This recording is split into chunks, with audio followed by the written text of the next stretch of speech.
नबीनगर नाम का एक राज्य जहाँ 3 भाई रहते थे। बड़े का नाम संजय, मंझीला का नाम विजय और सबसे छोटे भाई का नाम था अजय। पिताजी गुजर चुके हैं। तीनों भाइयों का विवाह भी हो गया। आज तीनों भाई पिता की संपत्ति का बंटवारा कर रहे हैं। हाँ, देखो भाई, मैं सबसे बड़ा हूँ, इसलिए मैं बंटवारे का काम करूँगा। बोलो, तुम लोगों को मंजूर है? भैया मैं तो मंजिला हूँ, आप जो बोलोगे मुझे स्वीकार है। भैया आप दोनों तो मेरे बड़े भाई हो, मैं तो सबसे छोटा हूँ। आप लोग जो फैसला करोगे मैं उसे स्वीकार कर लूंगा। पिता के जाने के बाद आप दोनों को मैं पिता स्वरूप मानता हूँ। तो फिर ठीक है, सबसे पहले हम खेतों का बंटवारा करते हैं। देखो भाई, हमारे पास 2 खेत हैं और 1 मेड है। हम लोग 3 भाई हैं, इसलिए 2 खेत में से 1 मैं और 1 मंजिला विजय का होगा और बचा मेड छोटा भाई यानी कि अजय का होगा। अरे वाह, बहुत अच्छा निर्णय है भैया, मुझे मंजूर है। कहो अजय, तुम तो चुप हो गए, क्या तुम्हें मंजूर नहीं? नहीं भैया, आप जो कहेंगे वो मुझे मंजूर है। अच्छा तो ठीक है, अब बारी आती है हमारे पिताजी द्वारा लगाए गए आम के पेड़ का। चलो अब आम पेड़ के पास चलते हैं। अब तीनों भाई आम के पेड़ के पास आते हैं। आम के पेड़ में 2 डाली है, दोनों डालियों में आम के फल लदे हुए हैं। देखो भाई, ये है आम का पेड़। अब इसका बंटवारा भी कर लेते हैं। देखो, इसमें 2 डाली है और 1 जड़ है। इन 2 डाली में से 1 डाली मेरा होगा और 1 विजय का होगा और जड़ अजय का होगा। बहुत अच्छा भैया, ये फैसला भी मुझे मंजूर है। आप लोग तो बड़े हो, मैं तो सबसे छोटा हूँ। मैं भला आप लोगों के बात को कैसे टाल सकता हूँ? मुझे भी मंजूर है भैया। अब तीनों भाई घर के पास आते हैं। अब घर का बंटवारा भी होना है। तो फिर ठीक है, अब बारी आती है इस घर की। इस घर में 4 कमरे हैं और 1 छत है। 2 कमरा मेरा होगा और 2 कमरा विजय का, और जो खप्पर का छत बच जाएगा वो अजय का होगा। अपने बड़े भाई के इस फैसले से अजय बहुत दुखी हो जाता है। फिर भी बड़े भाई का फैसला मानकर वो कुछ नहीं कहता है। इस तरह घर का बंटवारा भी पूरा हो जाता है। अरे भैया, खेत, पेड़ और घर के बाद और एक जरूरी चीज तो आप भूल ही गए। अरे विजय, वो क्या जरूरी चीज है जो मैं भूल गया हूँ? क्या तुम मुझे याद दिला सकते हो? पिताजी ने हम तीनों भाइयों के लिए कुछ रुपए पैसे भी तो छोड़ गए हैं, आप उसे कैसे भूल सकते हो? अरे हाँ, याद आया। जरा रुको, मैं अभी लेकर आता हूँ। बड़ा भाई घर के अंदर से एक मटका लेकर आता है जिसमें कई सिक्के भरे थे और उनमें से कुछ पुराने जमाने के सिक्के भी थे। देखो भाइयों, इसमें से 2 प्रकार के सिक्के हैं। एक जो अभी वर्तमान में चल रही हैं, वहीं दूसरा जो हमारे दादा के जमाने के हैं, यानी कि बहुत पुराने जमाने के सिक्के हैं, जो कि कुछ अजीब धातुओं के साथ बनाया गया है। तो भैया, अब इन सिक्कों का कैसे बंटवारा करोगे आप? तो सुनो, अभी के जमाने में जितने भी सिक्के चल रहे हैं, उन सिक्कों को मैं और मंझला भाई विजय का होगा, और जो सिक्के बहुत पुराने हैं, जो कि पुराने धातुओं से बनाए गए हैं, वो छोटे भाई अजय का होगा। इस तरह दोनों भाई रुपए पैसे को भी ले जाते हैं। देखो, अजय पुराने जमाने के सिक्के में सिर्फ 4 ही सिक्के बचे हुए हैं। तुम चाहे तो इन 4 सिक्कों को ले जा सकते हो और बहुत ही पुराने जमाने के 4 सिक्के अजय को दे देते हैं। भैया, आप दोनों ने तो सारे रुपए पैसे ले लिए। अगर मेरे तकदीर में ये सिर्फ 4 रुपए ही लिखा है तो मैं उसे स्वीकार करता हूँ। अजय अपने हिस्से के 4 सिक्कों को लेकर घर के अंदर जा ही रहा था कि तभी बड़ा भाई रोक कर कहता है, अरे भाई, तू पगला गया है क्या? तूने सुना नहीं? बंटवारा हो गया है। अब इस घर में हम रहेंगे। तुम्हारा हिस्सा तो छत में है। तुमको तो बंटवारा छत में दिया गया है। अब तुम उस खप्पड़ छत में जाकर रह सकते हो। इस घर के अंदर अब तुम नहीं रह सकते। अब ये घर हम दोनों का हुआ। भैया, आप ही कैसी बातें कर रहे हो? मैं कहाँ जाऊँगा? मेरा तो अभी अभी शादी हुआ है। मैं कहाँ रहूँगा भैया?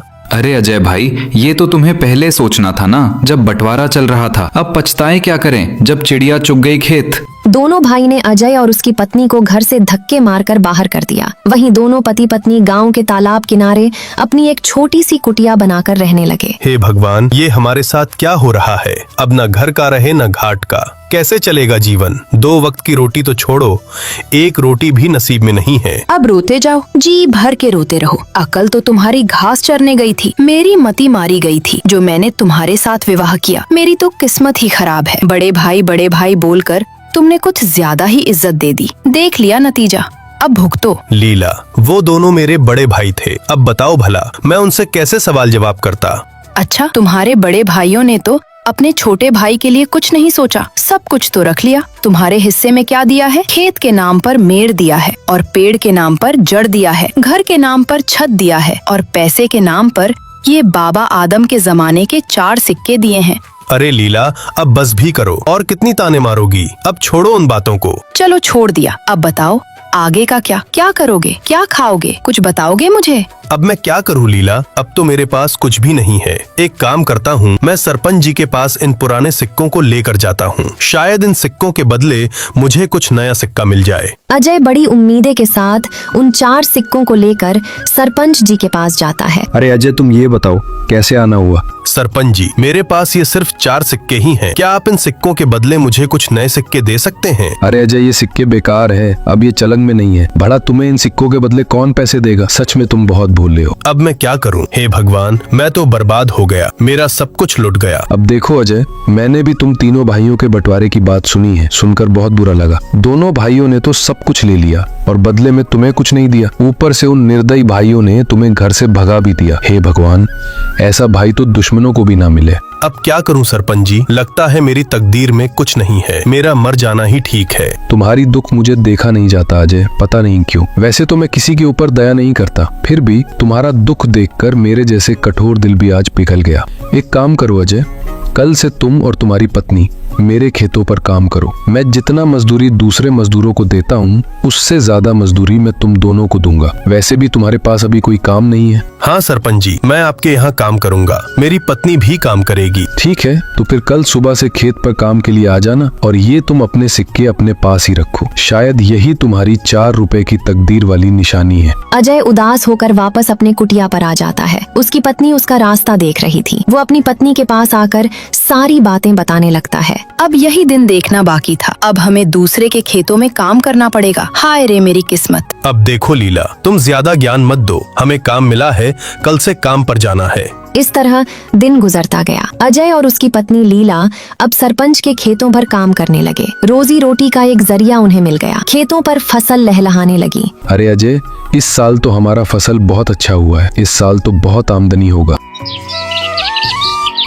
अरे लीला देखो, सुबह से दोपहर हो गया है, खाने का वक्त आ गया है, चलो कुछ खा लेते हैं। वैसे आज खाने में क्या है? घर में जो भी थी रूखी सूखी सब ले आई हूँ, लो ठूसो। थके हारे अजय और लीला दोनों खेत के एक किनारे में बैठकर खाना खाने लगते हैं। अरे लीला, क्या हुआ? तुम अचानक खाना क्यों बंद कर दी? नहीं नहीं, कुछ नहीं, मैं तो बस ऐसे ही कुछ सोच रही थी। क्यों लीला, क्या हुआ बताओ भी। देखो ना, हम कितना काम करते हैं सुबह से लेकर शाम तक, ऐसा कब तक चलेगा? क्या तुम्हें नहीं लगता कि हमारा कोई संतान भी हो जो बुढ़ापे में हमारा सहारा हो? हाँ लीला, मैं भी बार बार यही सोचता हूँ, पर क्या करें, ये सब हमारे हाथ में नहीं, ये तो ऊपर वालों के हाथ में है। पता नहीं किस जन्म की सजा भुगत रही हूँ। भगवान ने तो हमसे मुंह मोड़ लिया है। बेघर होकर हम भटक रहे हैं। हमारे भाग्य में कुछ नहीं, ना कोई संतान, ना कोई जमीन जायदाद।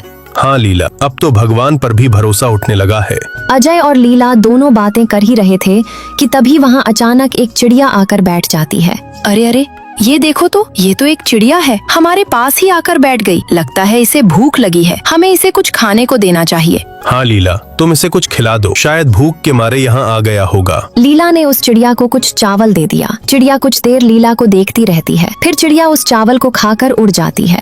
अब चलो लीला, घर चलते हैं, शाम भी हो रहा है। अजय और लीला दोनों खेतों पर काम करने के बाद अपना कुटिया पर चले जाते हैं। सुनिए पतिदेव जी, ये फावड़ा उठाओ और मेरे साथ चलो। पर कहाँ? तुम फावड़ा लेकर कहाँ जाने की बातें कर रही हो? ज्यादा सवाल जवाब नहीं, मेरे साथ चलो, आज कुछ जरूरी काम करनी है। क्या? कोई जरूरी काम? वो भी इस वक्त रात को? हाँ जी, आज हम वो काम करने जा रहे हैं जिसे आपको पहले ही कर लेना चाहिए था।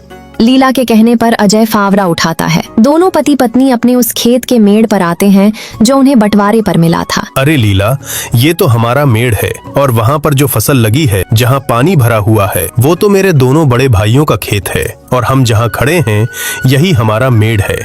इसलिए तो मैं आपको यहाँ लेकर आई हूँ बुद्धू। और सुनो, आप इस मेड़ को अभी के अभी तोड़ दो। ये क्या कह रही हो तुम? इससे तो मेरे दोनों भाइयों के सारे फसल बर्बाद हो जाएंगे। बिना मेड़ के भला खेती कैसे हो सकता है लीला? ये समस्या आपके भाइयों का है, आपका नहीं।